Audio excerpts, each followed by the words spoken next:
बिस्मिल्लाहिर्रहमानिर्रहीम। अस्सलाम वालेकुम। दिस इज मियां आबिद अली। बात करेंगे मलेरिया के मुताले की। शुरू में बायोलॉजिकल प्रॉब्लम थी कि मलेरिया की वजह क्या है, किस तरह बायोलॉजिस्ट ने इस प्रॉब्लम का सलूशन निकाला कि मलेरिया की वजह क्या है, लोगों की जो हलाकतें हो रही है मलेरिया की वजह से मादी में जो हुई वो किस वजह से हुई, आखिर मलेरिया की वजह क्या है। मलेरिया की हिस्ट्री देखेंगे और फिर देखेंगे कि बायोलॉजिस्ट ने बायोलॉजिकल मेथड को अडॉप्ट करके किस तरह इस प्रॉब्लम का हल निकाला। सबसे पहले तारुफ देखेंगे। कहता है मलेरिया ने किसी दूसरी बीमारी के मुकाबले में ज्यादा लोगों को हलाक किया। मलेरिया एक बायोलॉजिकल प्रॉब्लम था।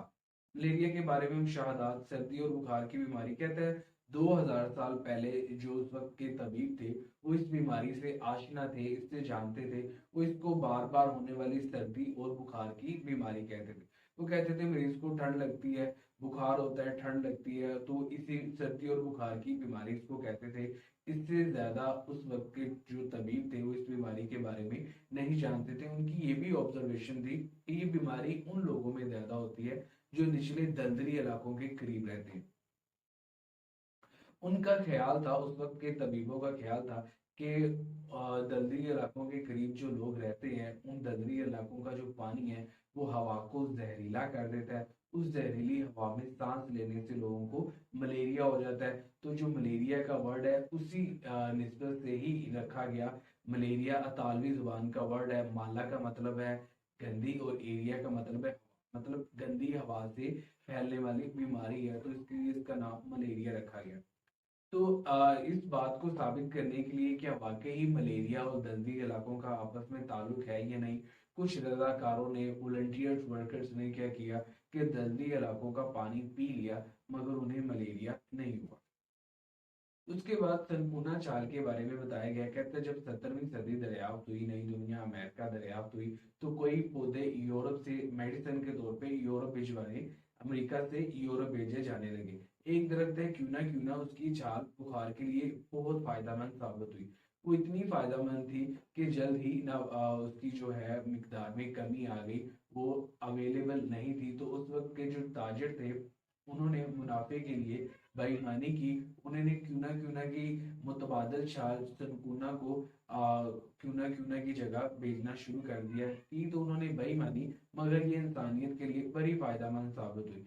सनकुना की जो छाल थी उसके अंदर एक केमिकल पाया जाता था क्यूनिन, जो मलेरिया के इलाज के लिए बहुत फायदेमंद था। आज भी मलेरिया के इलाज के लिए जो मेडिसिन आती हैं वो क्यूनिन के ही नाम से आती है। नेक्स्ट है लेवरान का काम। कहता है 1878 में फ्रांसीसी आर्मी के एक डॉक्टर लेवरान ने मलेरिया की वजह जानने का काम शुरू किया। उसने मलेरिया में मुब्तला शख्स का एक थोड़ा सा खून लिया और उसको माइक्रोस्कोप के नीचे देखता है। क्या देखता है कि उसको छोटी छोटी जिंदा मखलूक नजर आती है। उस वक्त लेवरान को उसके साथियों ने उसकी हमायत नहीं की। कुछ अरसे के बाद दूसरे साइंसदानों ने मलेरिया में मुब्तला शख्स का खून लिया और उसको अपनी माइक्रोस्कोप के नीचे देखा। उन्होंने भी वैसी ही जिंदा मखलूक देखी जो लेवरान ने देखी थी। फिर उसके 2 साल बाद फिर वही मखलूक देखी गई। 3 दफा ऐसे ही मखलूक देखी गई। आखिरकार इसका नाम प्लाज्मोडियम रख दिया गया। अब मलेरिया के बारे में जो 4 मुशाहदात थे इस वक्त के, जो सबसे पहले तबीबों का कहना था कि मलेरिया और दलदली इलाकों का आपस में ताल्लुक है। उसके बाद मलेरिया के इलाज के लिए क्विनीन मौसर दवा है। दलदली इलाकों का पानी पीने से मलेरिया नहीं होता था और मलेरिया में मुब्तला शख्स के खून में प्लाज्मोडियम देखेगी। ये मलेरिया की सारी हिस्ट्री का मुतालिया करने के बाद 4 मुशाहदात बनाएंगे। अब मुशाहदात के बाद नेक्स्ट स्टेप है हमारा हाइपोथेसिस बनाना, मफरूजा बनाना। तो मलेरिया के सिलसिले में जो हाइपोथेसिस बनाया गया वो ये बनाया गया कि मलेरिया की वजह प्लाज्मोडियम है। साइंटिस्ट को, बायोलॉजिस्ट को कंफर्म नहीं है कि वाकई ही मलेरिया की वजह प्लाज्मोडियम है या नहीं है। उन्होंने मुशाहदात को मद्देनजर रखते हुए हाइपोथेसिस बनाया कि मलेरिया की वजह प्लाज्मोडियम है। हाइपोथेसिस के बाद नेक्स्ट स्टेप हमारा होता है डिडक्शन। डिडक्शन के लिए अगर हम अगर और तब की मंतक लगाते हैं तो मफरूजे से अगर मलेरिया की वजह प्लाज्मोडियम है तो मलेरिया में मुब्तला हर शख्स के खून में प्लाज्मोडियम होना चाहिए। हमने हाइपोथेसिस से ये डिडक्शन बनाई। डिडक्शन इसलिए बनाई जाती है ताकि नेक्स्ट स्टेप हमारा तजर्बा करना होता है। अगर मलेरिया की वजह प्लाज्मोडियम है तो मलेरिया में मुब्तला हर शख्स के खून में प्लाज्मोडियम होना चाहिए। नेक्स्ट स्टेप था हमारा तजर्बात करना। तजर्बात, जब भी साइंस में तजर्बा किया जाता है तो उसका तजर्बाती ग्रुप का जो मुवाजना होता है वो कंट्रोल ग्रुप के साथ किया जाता है। तो इस बायोलॉजिकल प्रॉब्लम को हल करने के लिए 100 मलेरिया में मुब्तला शख्स लिए, उनको तजर्बाती ग्रुप के अंदर रखा, और कंट्रोल ग्रुप के अंदर 100 सेहतमंद लोग रखे जो बिल्कुल तंदुरुस्त थे। क्या किया गया, तजर्बाती ग्रुप में मलेरिया में मुब्तला जो लोग थे सबके खून को माइक्रोस्कोप के नीचे देखा गया, और दूसरी तरफ कंट्रोल ग्रुप में जो सेहतमंद लोग थे उन सभी के खून को माइक्रोस्कोप में देखा गया।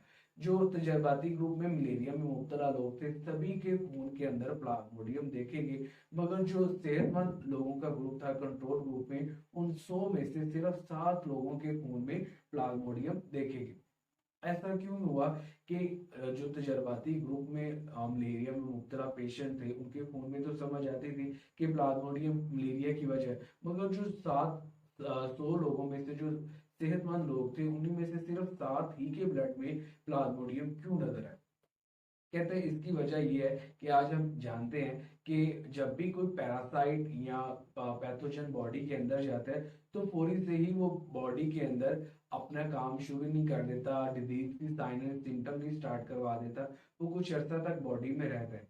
किसी पैरासाइट्स के मेजबान के जिस्म में दाखिल होने और बीमारी की अलामत जाहिर होने का जो दरमियान का वक्त है वो इंक्यूबेशन पीरियड है। तो जो 100 सेहतमंद लोगों में से 7 के खून में प्लाज्मोडियम देखेंगे तो वो जो प्लाज्मोडियम थे वो इंक्यूबेशन पीरियड में थे, बहुत अनकरीब आने वाले दिनों में उनको मलेरिया होना। तो इस बात से साबित हो गया कि मलेरिया की वजह प्लाज्मोडियम है। प्लाज्मोडियम का जिस्म में दाखिल होना, कहते हैं प्लाज्मोडियम किस तरह इंसान के खून में दाखिल होते हैं ये जानने के लिए बायोलॉजिस्ट के पास नेक्स्ट बायोलॉजिकल प्रॉब्लम है। पहला तो ये था कि मलेरिया की वजह क्या है, वो हमने सॉल्व कर लिया कि मलेरिया की वजह प्लाज्मोडियम है। दूसरा हमारा बायोलॉजिकल प्रॉब्लम है कि प्लाज्मोडियम इंसान के जिस्म में कैसे दाखिल होते हैं। तो उसके लिए हमारे प्रीवियस मुशाहदात को हम देखते हैं। कहते हैं मलेरिया का दलदली इलाकों से ताल्लुक, दलदली जगहों का पानी पीने से मलेरिया नहीं होता। इन मुशाहदात की बिना पर यह निकाला जा सकता है कि प्लाज्मोडियम खरे हुए पानी में नहीं आता, लेकिन इससे कोई ऐसी शय जरूर ले जाती है जो खरे हुए पानी की तरफ आती है।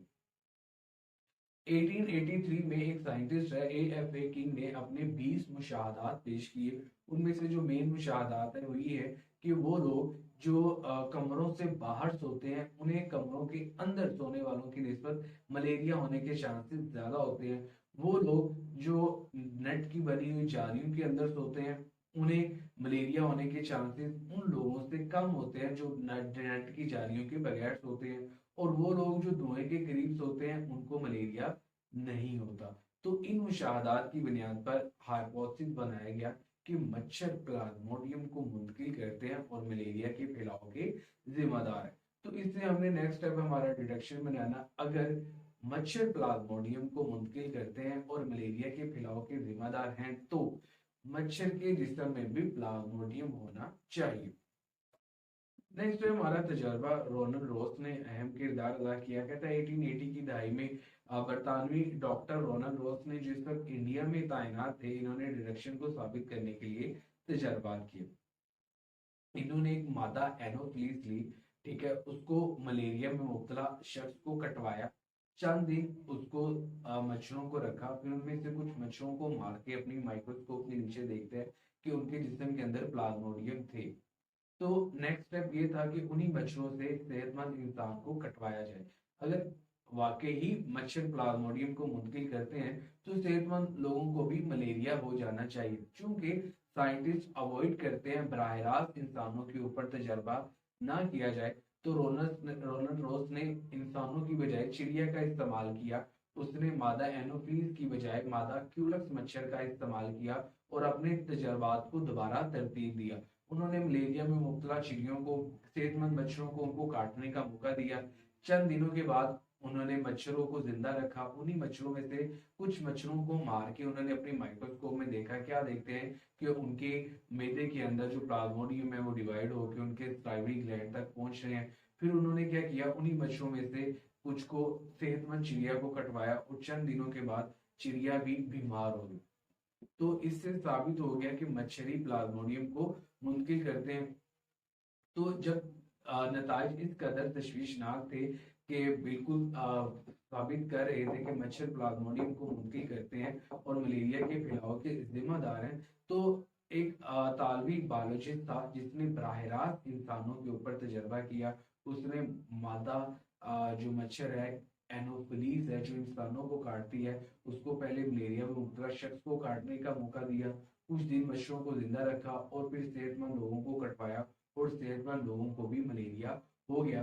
जो इस बात पे सबूत है कि मच्छर ही प्लाज्मोडियम को मुंतकिल करते हैं और मलेरिया के फैलाव के जिम्मेदार है। तो हमारा जो सेकंड बायोलॉजिकल प्रॉब्लम थी कि मच्छर इन प्लाज्मोडियम इंसान के खून में कैसे दाखिल होते हैं, तो इसका आंसर ये है कि मच्छर प्लाज्मोडियम को मुंतकिल करते हैं और मलेरिया के फैलाव के